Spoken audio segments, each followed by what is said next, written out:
Dörd alim niyə fərqli cürə əllərini tutublar namazda? Yəni 4 alim deyəndə məzhəb alimlərini qəsd edirsinizsə, İmam Məlik və İmam Şafi, İmam Əbu Hanifə, Əhməd edirsinizsə, yəni kimə hansı dəlil çatıbsa o ilə əməl edib.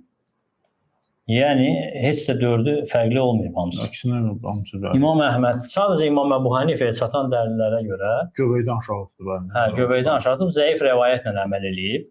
Lakin digər alimlər, məsələn İmam Məlikin özü Muvattasında əlləri sinəyə qoymaq haqqında 2 dənə hədis nəql edir.